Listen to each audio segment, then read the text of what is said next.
So we want to thank I you. want to do chapter 21 for some reason. Wonderful prayer. All right, so today we're looking at Exodus chapter 21. Let me make sure I'm talking I tell you, right I have here. to laugh at myself sometimes. Exodus chapter 21. All right, so now, as I had stated earlier, we were just kind of gathering. This is usually the area portion where people will start reading, and then they begin to realize, this is too boring, because the action, all that action, with the traveling and being chased by the Egyptians and all that other stuff that was going on, all that's about to slow down, and you're going to get into a portion here of just, one little ordinance after another. It's like reading a law book, and you know how exciting that can be, right? So that's where we are entering now. But before we get into that, we got to make a stop in Galatia. We're going to have to go to the Galatians, and we're going to have to check out something here that was stated by Paul. And then we're going to check out something that was stated by Jesus. We're going to go to John after that. So let's go to Galatians first. Galatians chapter 5.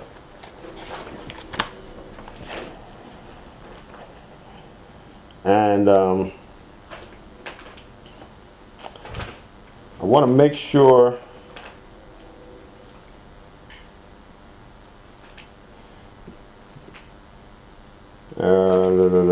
Galatians chapter 5. We're going to kind of start around the 14th verse.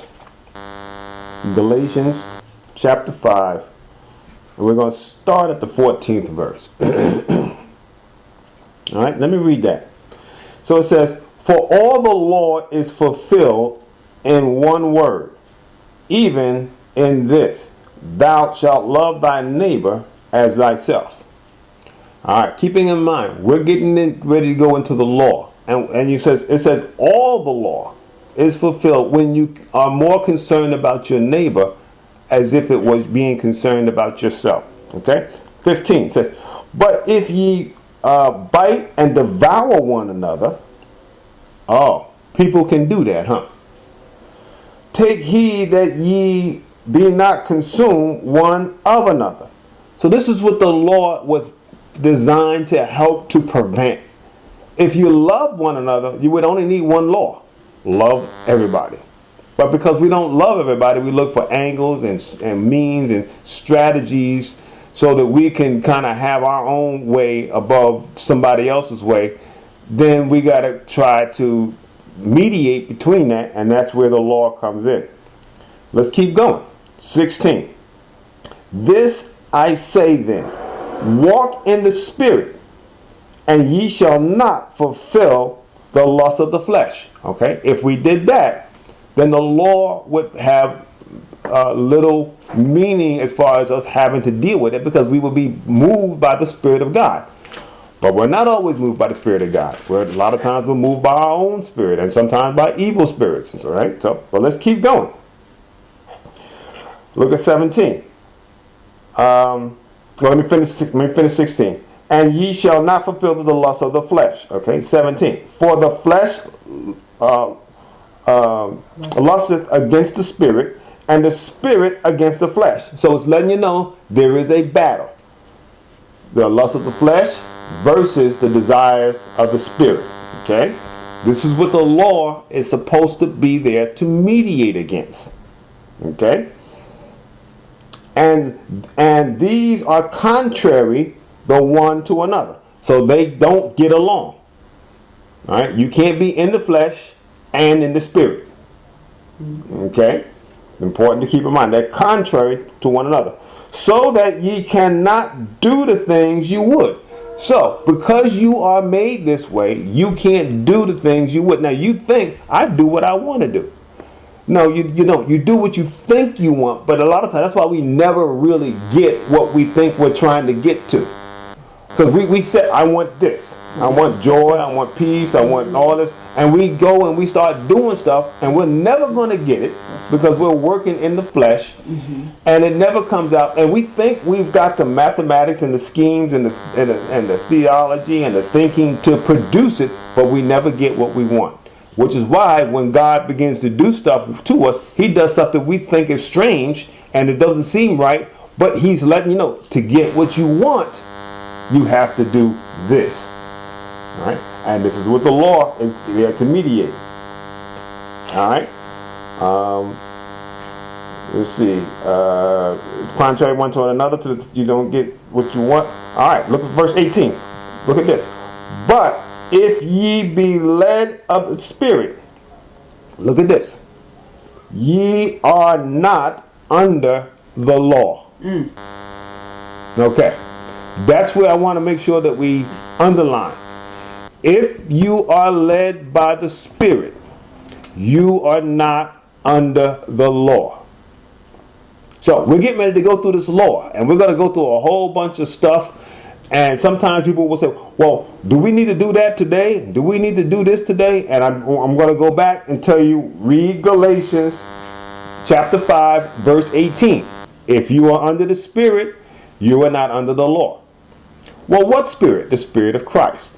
Why? Because Jesus fulfilled the law. So therefore, we got to make sure that we understand that if you are led by the Spirit, you are not under the law. So all this stuff that we're about to read for the next month or so about the things of the law apply, but they apply to people that are not under the Spirit. All right. Now, I'm going to go to one other scripture. I want to go to John. And I should have wrote it down. Let me see if I can remember where it is. Oh man, let's see. What is that? That's St. John, right? Yep, St. John. St. John chapter 5. I got it here. St. John chapter 5, and we're going to look at, let's see, we're going to start at 37. So that's St. John chapter 5, verse 37. Okay? And we're going to look at this. This is Jesus speaking. And once again, he's talking about Scripture. And it says, and the Father himself, which hath sent me, the Father sent Jesus, the Son, hath borne witness of me.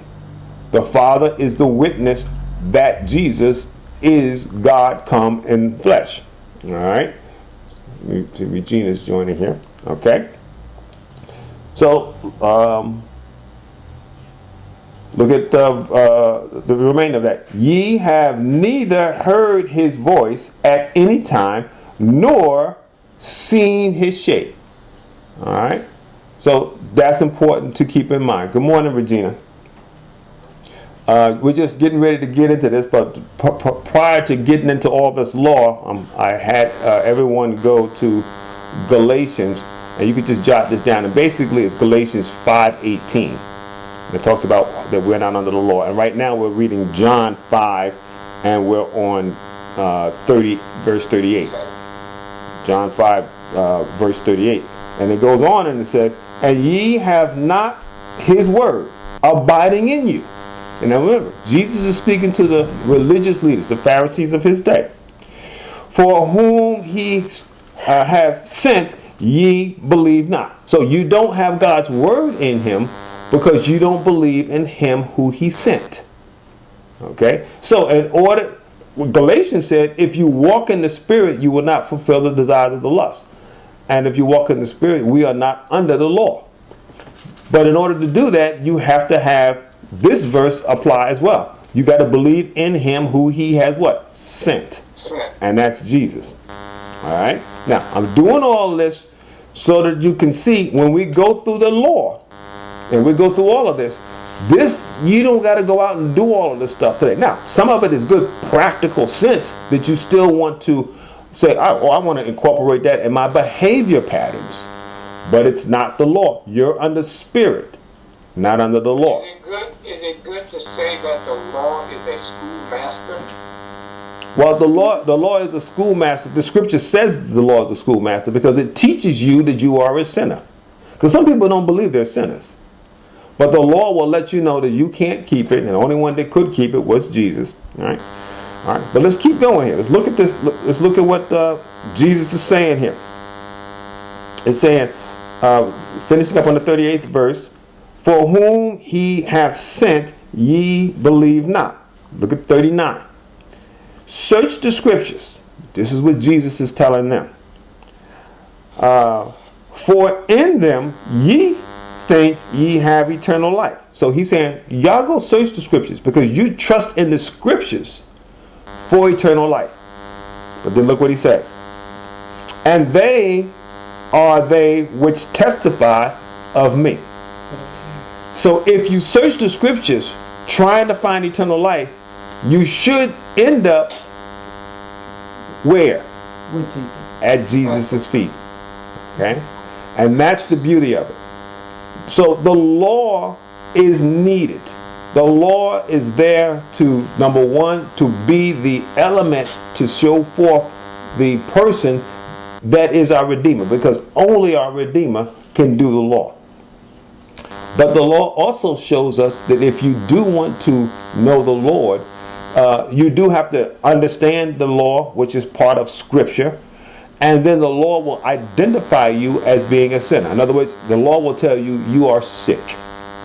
You have an ailment. You have a disease. You have a problem. However, there is a cure. There is a physician. There is a great physician, and he will come. He said, I come not for the well, but for the sick. All right, and so, but you have to read the law to get the diagnostic that you are sick. So the law is like it's like getting tested. You know how today we get everybody go get tested for the coronavirus. Well, the law is your way of getting tested. I want you to read the law so you can get tested to see if you got the sin virus. Well, guess what? Everybody that's been tested has been found guilty of having the sin virus, except for Jesus. Jesus is the one that has the antibodies for this sin virus. All right, and we have to know him in order to be inoculated from sin. All right, so I wanted to make sure we had that down pat about us not being under the law while we're going through the law. It's important because sometimes people get, well, I got to do all this. Wait a minute. No, I'm not saying you got to do all this that we're about to read. But you got to keep in mind this is what had to happen during these times. Now, as we go through it, we're going to also look and see some of the shadows of these incidences that speak to things about Jesus and our relationship to Jesus. All right. So we'll try to point those out as I see them, and by no means do I feel like I see them all, because there are elements and beauties and patterns and parallels to the scripture that to point to Jesus that I will not be clever enough to be able to point out. So if you happen to see one that I missed, by all means let me know. But the ones that I do notice, I will try to point them out. All right? So with that being said, let's go ahead on into Exodus chapter 21. Let's take a listen. Chapter 21. Now these are the judgments which thou shalt set before them. If thou buy an Hebrew servant, 6 years he shall serve, and in the 7th he shall go out free for nothing. If he came in by himself, he shall go out by himself. If he were married, then his wife shall go out with him. If his master have given him a wife, and she have borne him sons or daughters, the wife and her children shall be her master's, and he shall go out by himself. And if the servant shall plainly say, I love my master, my wife, and my children, I will not go out free, then his master shall bring him unto the judges. He shall also bring him to the door, or unto the doorpost, and his master shall bore his ear through with an awl, and he shall serve him forever. And if a man sell his daughter to be a maidservant, she shall not go out as the men servants do. If she please not her master, who hath betrothed her to himself, then shall he let her be redeemed. To sell her unto a strange nation he shall have no power, seeing he hath dealt deceitfully with her. And if he have betrothed her unto his son, he shall deal with her after the manner of daughters. If he take him another wife, her food, her raiment, and her duty of marriage shall he not diminish. And if he do not these 3 unto her, then shall she go out free without money. He that smiteth a man, so that he die, shall be surely put to death. And if a man lie not in wait, but God deliver him into his hand, then I will appoint thee a place whither he shall flee. But if a man come presumptuously upon his neighbor, to slay him with guile, thou shalt take him from mine altar, that he may die. And he that smiteth his father or his mother shall be surely put to death. And he that stealeth a man and selleth him, or if he be found in his hand, he shall surely be put to death. And he that curseth his father or his mother shall surely be put to death. And if men strive together, and one smite another with a stone or with his fist, and he die not, but keepeth his bed, if he rise again and walk abroad upon his staff, then shall he that smote him be quit. Only he shall pay for the loss of his time, and shall cause him to be thoroughly healed. And if a man smite his servant or his maid with a rod, and he die under his hand, he shall be surely punished. Notwithstanding, if he continue a day or two, he shall not be punished, for he is his money. If men strive and hurt a woman with child, so that her fruit depart from her, and yet no mischief found, he shall be surely punished according as the woman's husband will lay upon him, and he shall pay as the judges determine. And if any mischief follow, then thou shalt give life for life, eye for eye, tooth for tooth, hand for hand, foot for foot, burning for burning, wound for wound, stripe for stripe. And if a man smite the eye of his servant, or the eye of his maid, that it perish, he shall let him go free for his eye's sake. And if he smite out his manservant's tooth, or his maidservant's tooth, he shall let him go free for his tooth's sake. If an ox gore a man or a woman, that they die, then the ox shall be surely stoned, and his flesh shall not be eaten, but the owner of the ox shall be quit. But if the ox were wont to push with his horn in time past, and it hath been testified to his owner, and he hath not kept him in, but that he hath killed a man or a woman, the ox shall be stoned, and his owner also shall be put to death. If there be laid upon him a sum of money, then he shall give for the ransom of his life whatsoever is laid upon him. Whether he have gored a son, or have gored a daughter, according to this judgment shall it be done unto him. If the ox shall push a manservant or a maidservant, he shall give unto their master 30 shekels of silver, and the ox shall be stoned. And if a man shall open a pit, or if a man shall dig a pit and not cover it, and an ox or an ass fall therein, the owner of the pit shall make it good, and give money unto the owner of them, and the dead beast shall be his. And if one man's ox hurt another's that he die, then they shall sell the live ox, and divide the money of it. The dead ox also they shall divide. Or if it be known that the ox hath used to push in time past, and his owner hath not kept him in, he shall surely pay ox for ox, and the dead shall be his own. All right. So, here we go. All this stuff, and this is just the beginning. Just the beginning of all these laws and regulations of behavior and community actions. Oh, I see somebody here trying to join. All right. So all of these is just the beginning of all of this community action that we are going to experience. Now, as I had stated before, usually when people get to Exodus chapter 21 and they start reading this and they start falling asleep, because this is really, it's not exciting stuff. There's not a lot of great narratives in here. It's just a bunch of, if you do this, then do that, then if you do this, then do that. And what it's dealing with is human behavior and human responsibility. I could just say that and go on to the next chapter, because that's really what it is foundationally. It's just, a bunch of responsibilities when things happen, good things or bad things. Then there is a sense of, okay, you owe somebody for that action that happened there.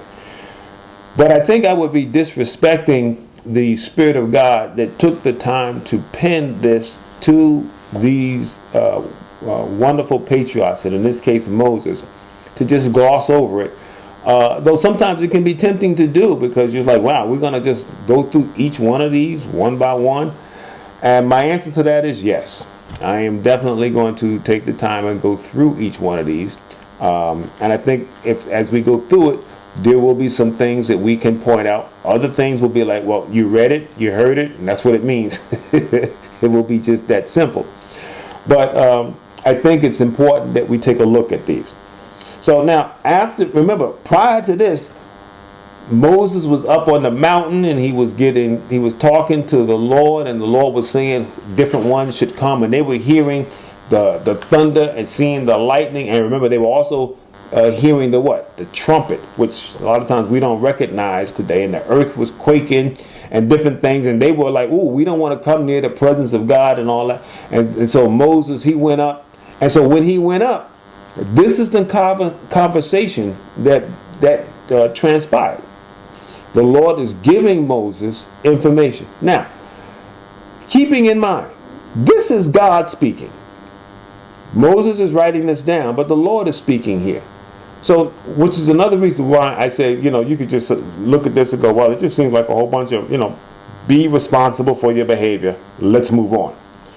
Well, I think I want to say, yes, that's correct, but we're not going to just move on. We're going to look at it and give it each one its proper due, because I think it will speak to something that you or me might be able to take home and bring personally into our own being. So let's take a look at the first verse. It says, "Now these are the judgments which thou shalt set before them." Okay, these are things that will help govern behavior.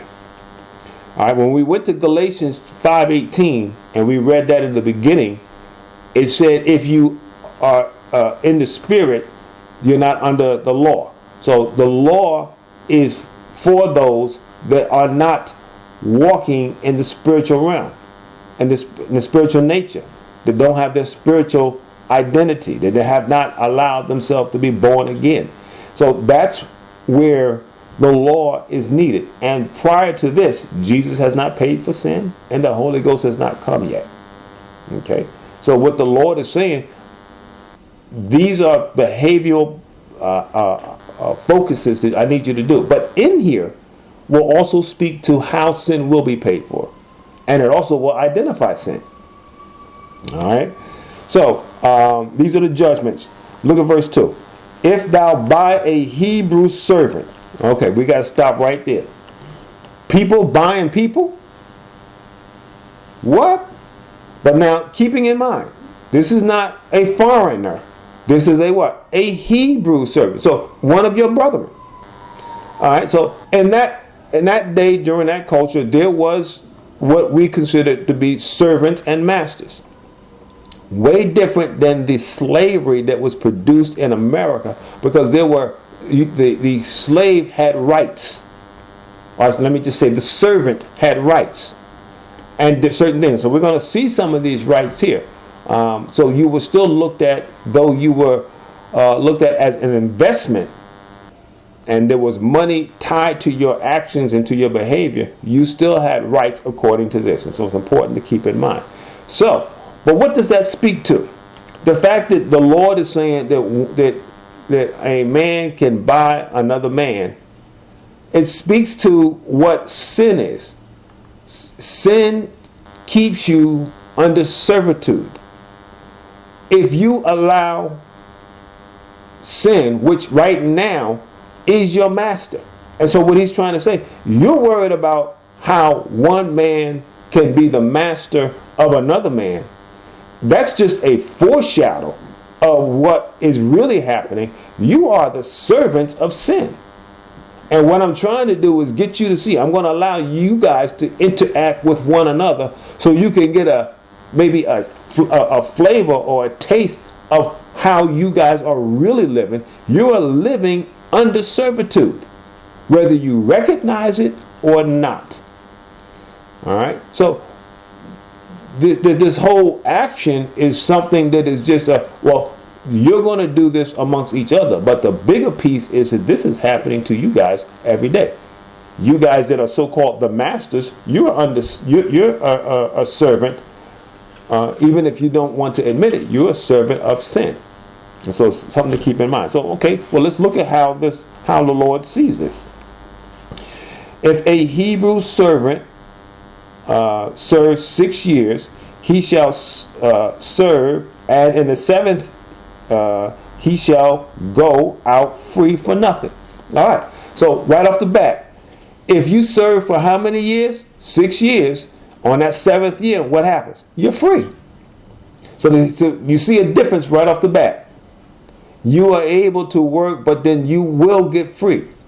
Well, does that speak to us? Yes, we're living in this world and we're suffering through the servitude of sin, but there will come a time when we will be what? Free. All right. Look at verse 3. And let me also point out, and that 7th year, remember we talked about that Sabbath rest. That 7th year, you're to be free, and you don't have to pay what? Anything. So what does it cost you to get free? And that 7th year, it costs you what? Nothing.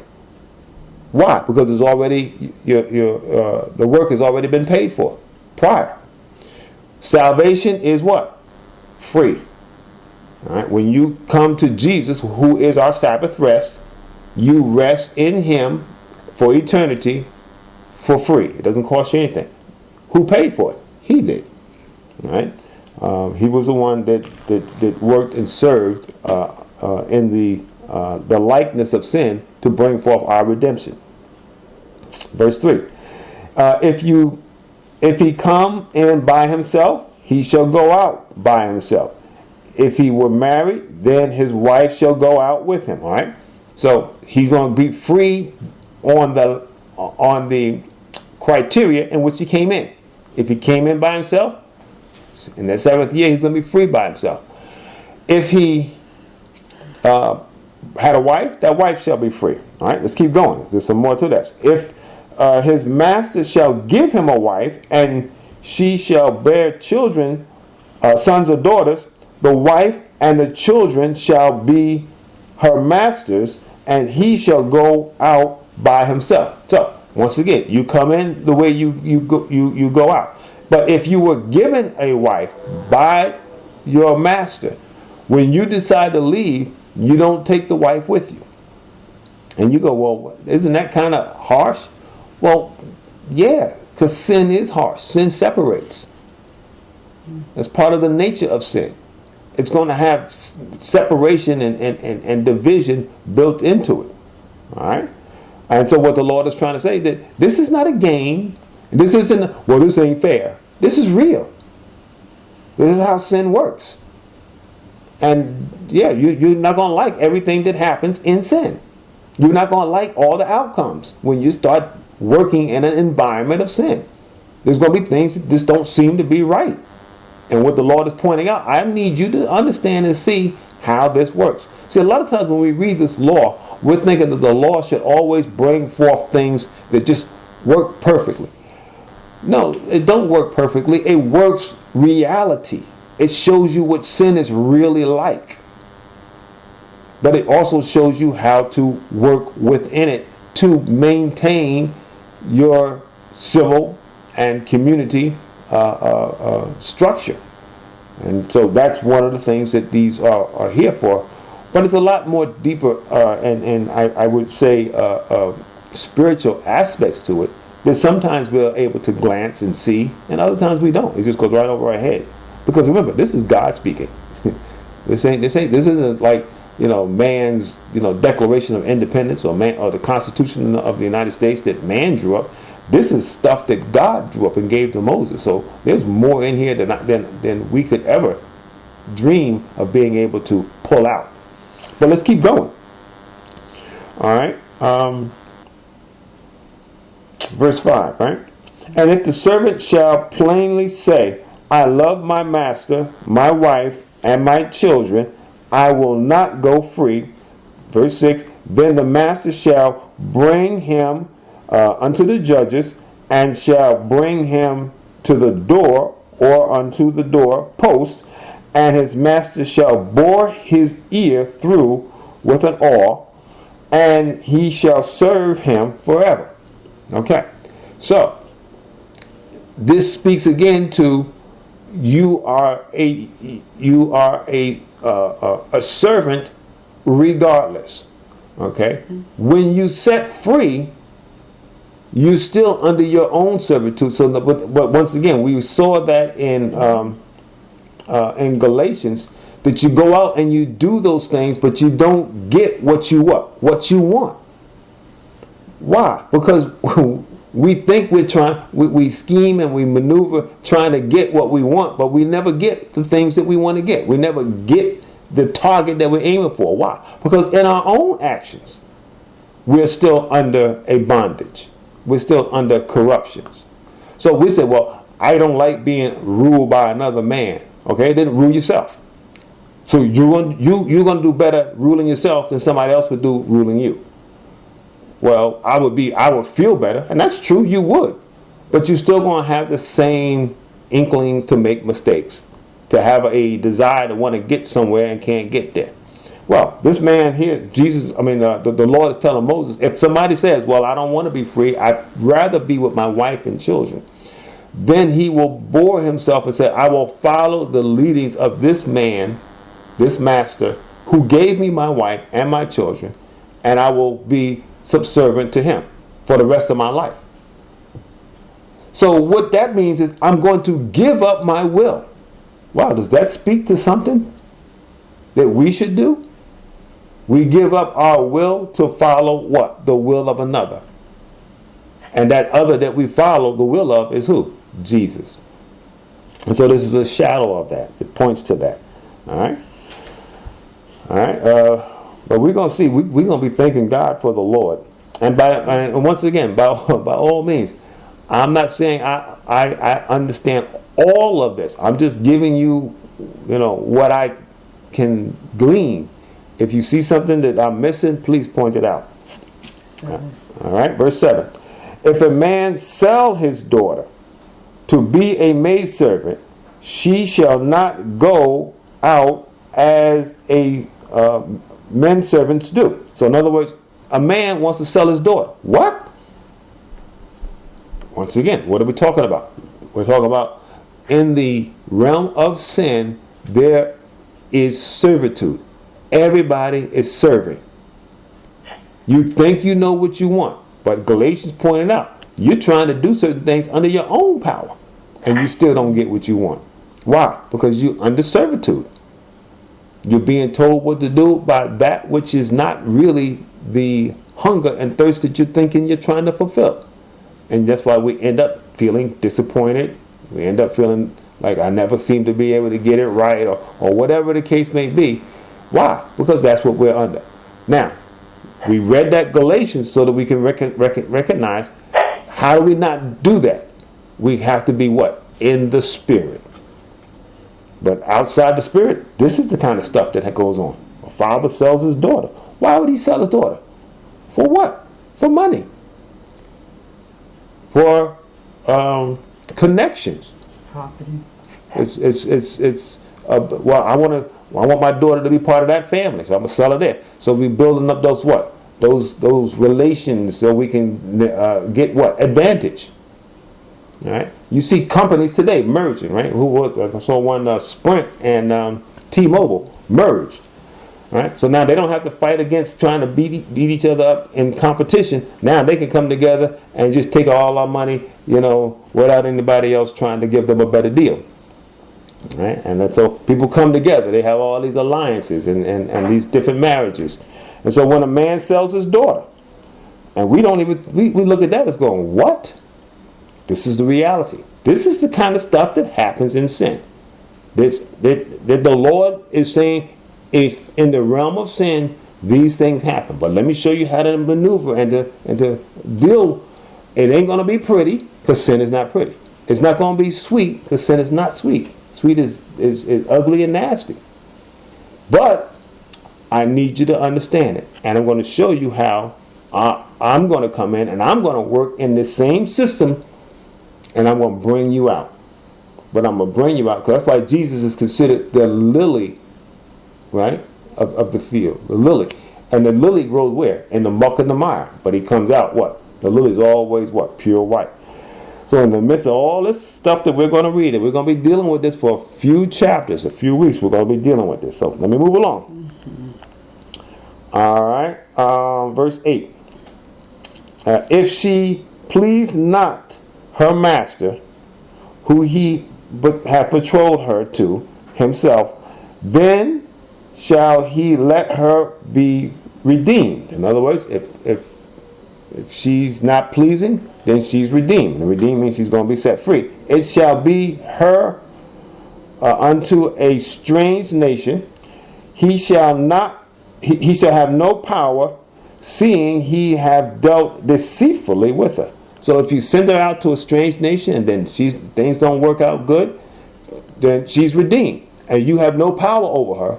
Now, she can then go out and do what she wants. So in other words, she could become her own master.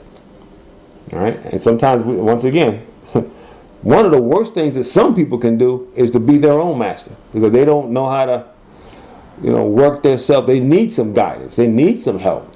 All right? We got a lot of people that have mental issues, and when they are their own master, things never work out for them, and they just need some help. They need some guidance. Verse 9. Did I finish that? Yeah. If ye have betrothed her to his son, in other words, you didn't give him to the man, but you gave him to the man's son, he shall deal with her after the manner of a daughter. In other words, when the person whose son marries that daughter that you gave, make sure that you treat her like you treat your son. You treat her like a daughter. She's not your daughter-in-law, she's your daughter. That's how you're supposed to treat her. Verse 10. If you take another wife, whoa, wait a minute, time out. Another wife? This is sin. This is what happens in sin. Lusts are fulfilled. And if you go back in Galatians, the part where I left off, if you read the rest of that in Galatians 5, it starts talking about the lust of the flesh. And these are the lusts of the things. And it lists all this stuff. And one of the things that lists is fornication and adultery and ideology and all that kind of stuff. So all that's part of it. And what the Lord is doing, he's pulling the covers off. Yes, there are people whose desires are going to be, I want a wife, and then I want another one, and then I want another one. We're going to see that when we get to one of God's most famous people, Solomon. All right? But this is what sin can produce. So if he takes another wife, her food, her raiment, and her duty of marriage shall not diminish. So, if you get another wife, that means you got to make sure that you feed her just like you fed her before. You got to make sure that she's clothed just like she's clothed before. The duty of marriage, you got to go visit her and whisper in her ear and tickle her toes or whatever it is that you did, just like you did before. All right, all that has to continue. It's not to diminish. So in other words, your responsibility as a husband to that woman that you married and then went and married another woman has to remain the same. Well, Wayne, this don't sound like godly stuff. This is God telling you what happens in sin. All right, he's giving us a description. He's going to let you know. These are the things y'all going to do. But when y'all do this stuff because of your own lust, these are some of the guidelines that will help keep you from acting like some of the heathen nations that we are going to send you to destroy. All right. So what? This is not the remedy to sin. This is how to dwell and to maintain in your sinful ways. All right. This ain't the remedy. This is just patches. This is not, you're in a situation where you need major surgery and stitches, and all this is right now is just a band-aid. It's just a covering. All right? The real surgeon is coming. And that's Jesus. But for right now, you just got to maintain. Verse 12. He that smiteth a man so that he dieth shall surely be put to death. Okay? You kill somebody, guess what? We ain't trying to deal with all this other stuff. You got to die. Okay, you got to go. If a man lie not in wait, but God delivereth him unto his hand, then he will appoint thee a place whither he shall go and flee. So in other words, if you are fighting and you strive with somebody and you kill somebody, there will be a place. It's called the city of redemption. These cities that you're going to be able to go. God says, I'm going to give you a place where you can go and you can stay there safely, but you got to make sure you stay in that city. And I won't go into all of that now. We'll deal with that when we get to the cities of refuge. All right, and we'll talk about those when they are discussed. Verse 14. But if a man cometh presumptuously unto his neighbor to slay him with guile, thou shalt take him from my altar, that he may die. So now what he's saying is, if a person was striving and they were fighting and he killed somebody, you can run to the city of refuge. But if it was pre-planned, sit down, I'm going to make a scheme and I'm going to kill him. So that means that it wasn't like an argument occurred and something just kind of got up and then they started fighting and then one guy died. No, I waited for the guy. I said, I'm going to kill him even before we started arguing. Premeditated. If that happens, then what the Lord is saying, even if he runs to the city of refuge, you can grab him right from the altar. He's sitting on the altar praying. You can grab him from the altar and put him to death. Okay? This is sin. It's amazing, isn't it? It's kind of stuff that we got to deal with. All right, so you grab him from the altar and put him right to death. Okay, verse 15. He that smiteth his father or his mother shall be put to death. Wow. So if you raise your hand and hit your mom or your dad as a child, guess what happens? You're done. Okay, so that ain't going to happen but once. And then you're gone. All right. 16. He that stealeth a man and selleth him, or if he be found in his hand, he shall surely be put to death. Oh. So if you go down to Africa and steal somebody and take them away and bring them somewhere else and sell them, you should be put to death. You see that? So that's why I say it's not the same kind of servitude. This is trying to point out the servitude that we have because we're in sin. What the Lord just described here is slavery, like we see that happen in America and in Britain and in different places. Let's keep going. Don't worry. We're gonna revisit a lot of these. 17. And he causes his father or his mother he that curses his father or his mother shall surely be put to death. Okay, so we already know that if you hit your mom or your dad, you're going. But then if you curse them, so all that back talking and you don't know what you're talking about and all this other, it ain't gonna happen but once. Boy, I don't know. I just think God be under grace.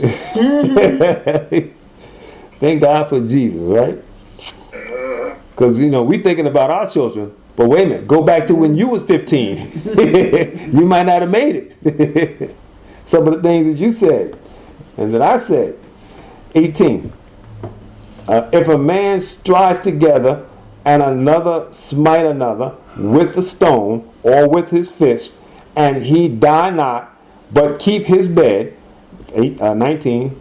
And if he rise up again and walk abroad upon his staff, then shall he be smote him be quit. He that smote him be quit. In other words, he that did the damage should now be no longer felt guilty because he was able to get up and walk with his staff. Only he shall pay for the loss of his time. So you hit a guy, you was fighting, the guy was on his bed for a little while, but he was able to get back up, he could walk with his staff. All right, he seems to move along. Okay, you don't got to die now because he didn't die, but you got to pay for the time that he was unable to work.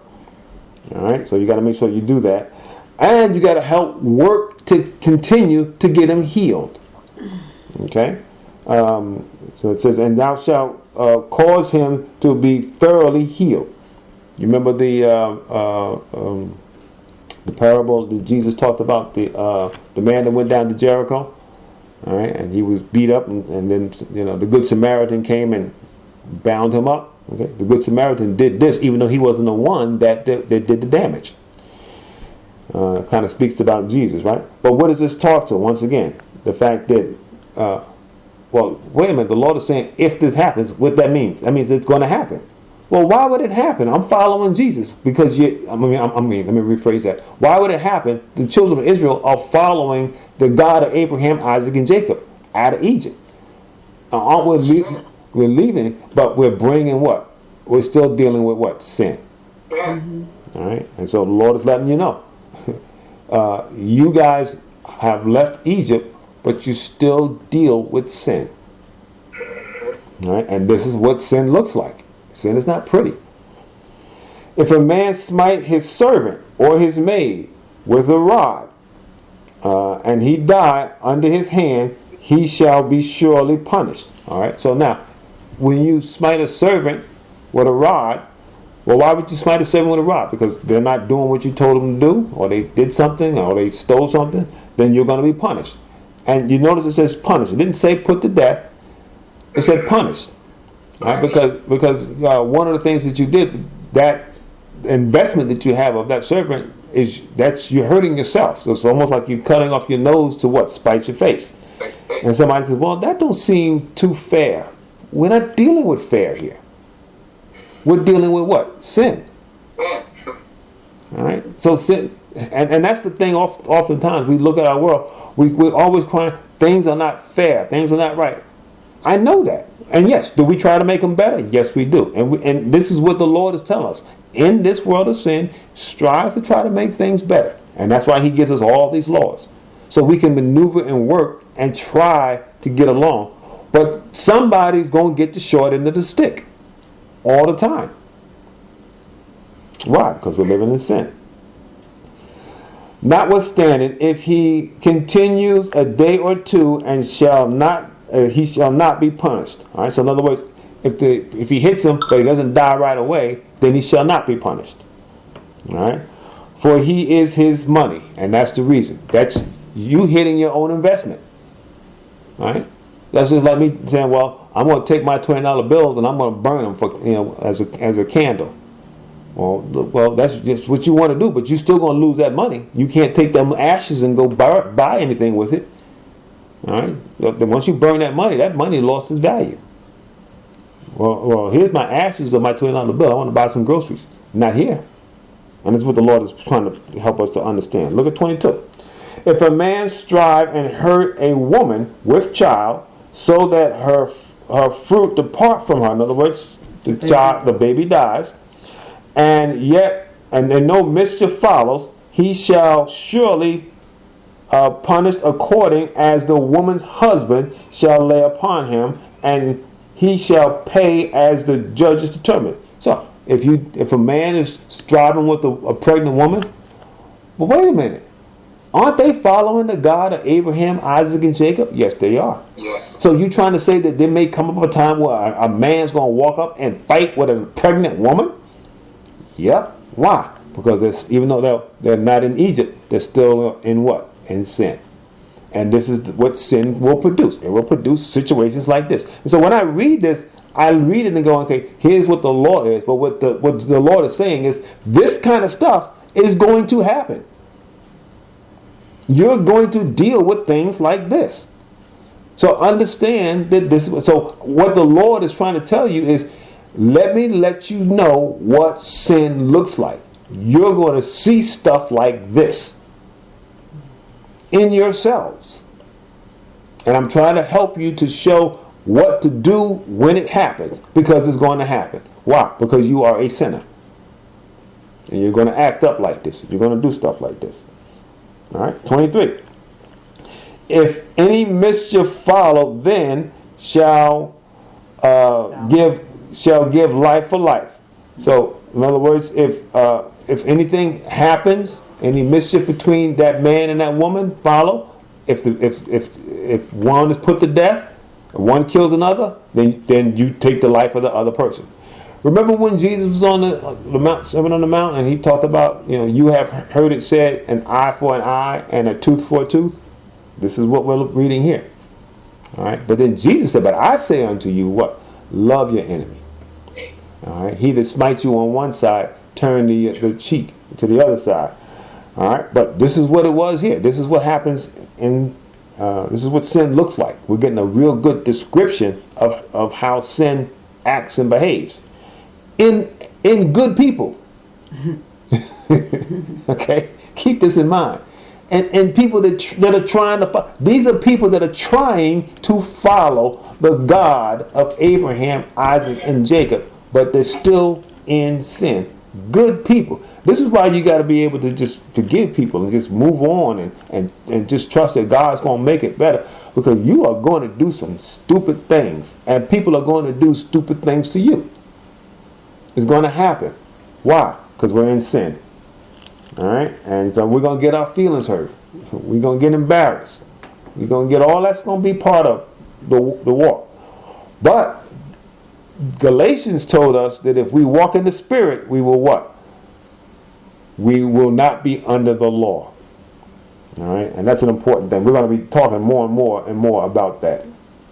All right, let's finish up here. So he says, eye for eye, this is 24, eye for eye, tooth for tooth, hand for hand, foot for foot. Burning for burning, this is talking about the mischief. Well, he didn't kill him, but he threw him and he fell in the fire. Well, which side of him fell in the fire? His left side. Well, get a fire and burn that guy's left side. Okay? Burning for burning, wound for wound, stripe for stripe. All right? So whatever they did, you do to that person. That was their punishment. 26. If a man smite the eye of the servant or the eye of the maid, and it perish, in other words, he knocks his eye out and can't see, he shall let him go free for his eye's sake. All right, so once again, you do damage to that property, to that value, to that investment, now it's free, because it's more than just an investment. It's also what? A person. Person. Exactly. If he smite his maidservant's tooth or his maidservant's tooth, he shall let him go free for the tooth's sake. Okay, so knock out the eye, knock out the tooth, you're free. All right. 28. If an ox gore a man or a woman, that they die, then the ox shall surely be stoned. So now, your property other than human property, okay, oxes, who you can't reason with from some time, so therefore the ox has to be what? With strain. Animal behavior. Oh, wait a minute. Is that any kind of inkling to us? Can we sometimes act beastly to one another? So look at this. So when an ox gore a man or a woman that he died, then the ox shall be surely stoned. In other words, you need to kill that. You got to get rid of that ox. We got to get rid of our beastly nature. All right. And the flesh shall not be eaten. In other words, don't even eat the flesh. So in other words, you get no profit from this. Some people say, well, okay, I'll kill the ox, but I'm going to make me some steaks. No, you're not. No, you're going to lose all of it. You're going to lose the ox, the work that the ox did, and you're going to lose the food too. You don't get to eat it. So you get nothing from that investment. You get zero. Okay? All right. And you shouldn't eat it, but the owner of the ox shall be quitted. Okay? Verse 29. If the ox were what to punish with his oar. In other words, if the ox was known to push before, in other words, he was known to have some kind of a terror, and he's known to attack human beings in the past, and it has been testified to his owner. Somebody told him, yo, you got an ox over there, and he's always chasing people trying to stomp him.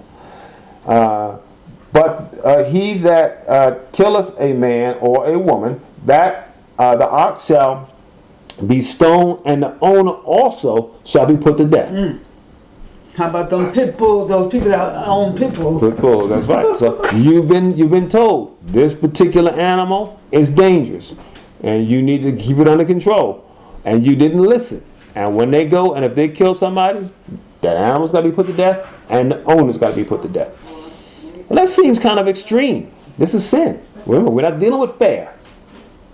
We're not dealing with everybody getting, equal shot and all that. We're talking about what? Sin. All right. This is what things happen in sin. 30.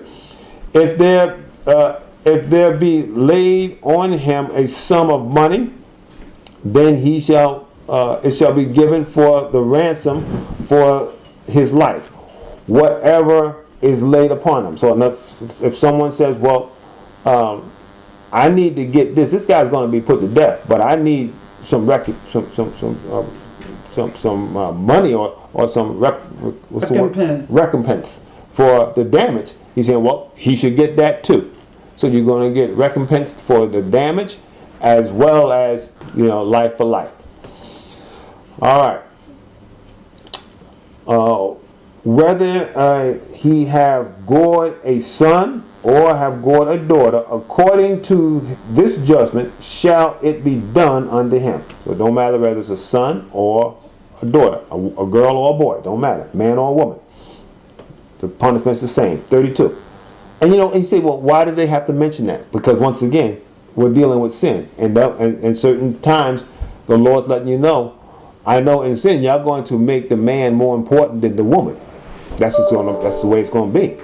But I'm telling you that if this happens, whether it's a man or a woman, a son or a daughter, the punishment is what? The same.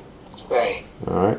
Because somebody was going to stand up and they're going to argue because they're working and talking out of sin. Well, it was only a woman that got killed. It wasn't like a man. And no, that's not how we're not going to have that. And you go, well, why would somebody say that? Because that's how they talked back then. Well, why would that ain't right? That's the way sin. Now. And it still happens to this day. That's right. All right. Where am I at? 32. If the ox shall push a man servant or a maid servant, he shall give unto their master 30 shekels of silver, and the ox shall be stoned. All right. So when the ox is goring and stomping over people, then you got to pay for the price of the slave, of the servant. By the way, how much was Jesus sold 30 for? Shekels. 30 shekels of silver. 30. Okay. So, and there was a lot I could say about that. Let's move along. 33. I know, where am I at? 33. 33, okay. And if a man shall open a pit, or a man shall dig a pit, and not cover it, and an ox or an ass fall therein, the owner of the pit shall make it good. So in other words, you dig a hole in the ground, and you don't put any warnings around it. You don't put any barriers, so the people that just are walking through the night or whatever might fall into it. You're going to be held responsible. So what is all this saying? It's telling you that you have personal responsibility. Okay? So make it good. And give money unto the owner of them, and the dead beast shall be his own. So that beast that died for falling in the pit, you're going to pay for him, and then you can keep the beast. So if you want to make some steaks out of the dead beast, it's up to you. Whatever you want to do. 35. And if one man's ox hurt another, that he died, then they shall then they shall sell the live ox and divide the money. So in other words, if they have two oxes fight, the live ox should be sold, and they both will split the money, whatever profit we got. So nobody's really getting what they wanted. Everybody's getting half the price. All right. And the dead ox shall also they shall divide. So and then the dead ox they divide, and they can do what they want. We can divide it, and then you can have half of the steak, and I'll have other half of the ox steak or whatever. Our final verse, 36. Or if it be known that the ox had used to push in times past, the owner have not kept him in, he shall surely pay ox for ox, and the dead ox shall be his own. All right. So if you already knew that your ox liked to attack other oxen, so what is this all? All this is talking about what? Personal responsibility. You have responsibility to the actions and the interactions with one another. But it's personal responsibility in a very imperfect realm, imperfect way. And you would almost think when you're reading this that, my goodness, they're following the God of Abraham, Isaac, and Jacob out of Egypt. Can't we just make things right? No, there is no other way. Remember when Jesus was in the Garden of Gethsemane? He prayed. He says, Father, if there's any way that this can be done, let this cup pass from me. But nevertheless, not my will, but what? Thy will be done. I will. So what Jesus is saying? Jesus is saying, I'm not going to be my own master. I'm going to do the will of another. So Jesus did the will of the Father. And so it speaks to us. There's so much to this that you could sit and kind of, pull the fine meat off the bone, so to speak, if you just wanted to just go over it and go over it and go over it. But I think we kind of touched enough to where you can kind of see that we're dealing with operating in a communal structure amongst a bunch of people that are trying to do right, but is still operating and pulled by sin. So even in your desire to do well, I'm following God. I left Egypt. I'm walking with the Lord. But you're still walking in sin that you have and sins of others. And the Lord is saying, I'm going to work with you in all of your issues and all of your problems. But your issues are issues and your problems are problems. And they're going to show themselves and they're going to come up. And that's what he's telling this nation. You guys got some issues and you guys got some problems. And I'm going to try to show you how to deal with them. They're not going to keep all of this stuff. They're not going to do it all right because they can't. But that's part of why the Lord has to give this to us so that he can say, I'm going to show you how to handle certain things that I need. See, God knows we can't do it. But he wants us to learn that we can't do it. He could just force it. Well, you can't do it, so I'm just going to force salvation on you. No, he wants us to see and agree with him. We can't do it. Lord, I need your help. I tried and tried and tried and I can't do it. Yes. And even as the redeemed, we are in this world but not of the world. So we're going to have brush-ups, push-ups against within this world. And since they're not of the Spirit, we're going to more than likely have to use the law to rectify or to make whole, try to make whole or whatever. And as we see that now, that's why we have court cases and we have laws. As you was going through that with the oxen, because I like to listen to law and consume it and stuff like that. A lot of that is how they are in the courts. You know, your dog got out. Your dog is known for running out in the street and causing harm and stuff like that. You're responsible for that, for all that dog has done. Mm-hmm. So what I try to begin saying, even though we are in the Spirit and we are led by the Spirit, we still are traveling in this world. Mm-hmm. So we still have to also look at what the law is. And I think that's probably one of the reasons or why God has laid down that foundation, because we are traveling in this sinful world. Mm-hmm. We have to commune while we're here until he comes. Exactly.